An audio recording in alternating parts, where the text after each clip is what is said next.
Guitar tab is a simplified way of reading and writing music, using lines and numbers to represent the guitar's strings and frets. But over time it's developed its own series of symbols to give players an indication of how to play these notes. So here are the most common symbols that you'll find and how to play them on your guitar. Now, the symbols themselves will vary depending on whether you're using ASCII-based tabs, like this, or more sheet music-like tabs, like this. But I'll cover all the differences between them. So let's start with B, which means bend, and this means that you need to bend the string to raise the pitch.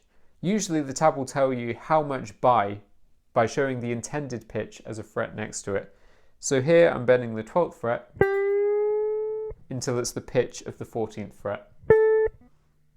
On sheet music, it will show a bend as an arrow pointing upwards, with instructions beside it, like whether it's a quarter, half, or full bend.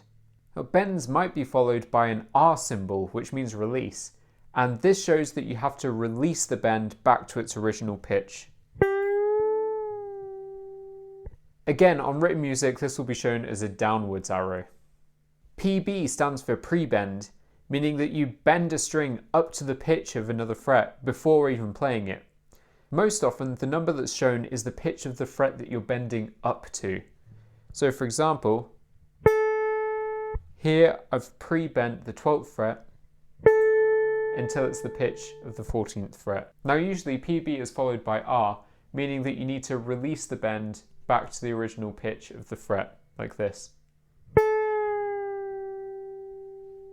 Now on sheet music, to confuse things just a little bit, it's usually written as an upwards arrow above the fret that you're bending, so not the pitch that you're looking to reach.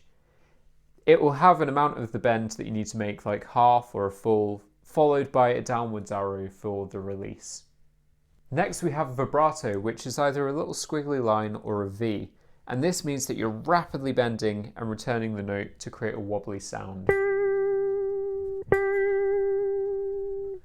And on sheet music, this is shown as a thick, wobbly line above the note. So the longer the line, the longer the vibrato. H is for hammer-on, and this shows that you need to play a fret by quickly pressing down on it without picking. Like the name suggests, you're hammering your finger onto the fretboard.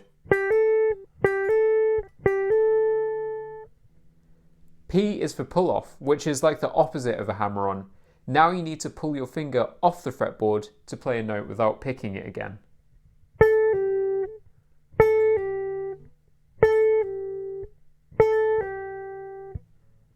On sheet music, you'll see hammer-ons and pull-offs shown as an arcing symbol connecting the notes like this. And it means exactly the same thing. If the note is higher than the one before it, it's a hammer-on, and if it's lower, then it's a pull-off. A forward slash, backslash, or S between two numbers means a slide. If it's a forward slash, you're sliding up. If it's a backslash, you're sliding down. But some people just use S.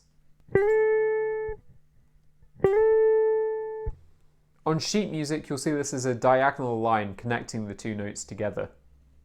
PM stands for palm muting, and this is usually written above the notes, with a line covering all the palm muted notes. And it shows that you need to lightly mute the strings with your strumming hand near the bridge when playing to create a muted sound. So you're just resting this part of your hand against the bridge.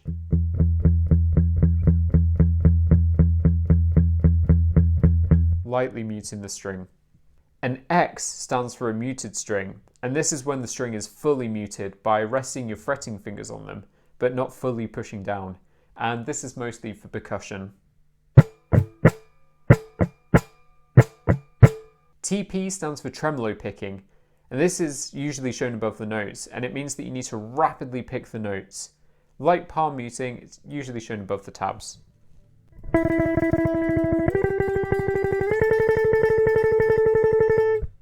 T is for tapping, and it's usually shown directly above the note that you're tapping. So in this case, the 14th fret.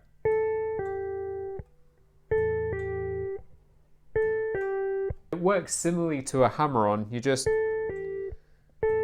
hammering your finger and then doing a pull-off. TR stands for trill, and this is where you rapidly flick between notes using hammer-ons and pull-offs.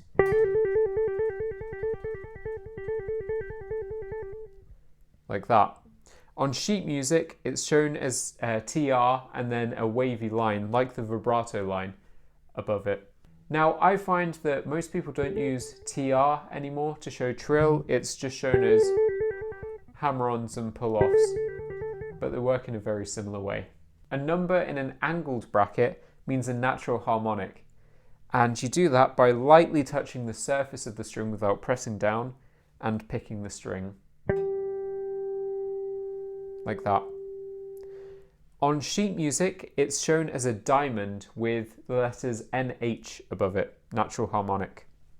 If there's a number in square brackets, it's an artificial harmonic, and that's created by fretting the string, plucking it, and then catching the string with the outside of your thumb. And on sheet music, that's shown as a diamond with AH above. Now, normal brackets or parentheses can mean a few different things depending on where you see it. The most common is for tied notes. This is when a note carries over but isn't strummed again. And you'll usually see this when it's a held note going across a bar, like this.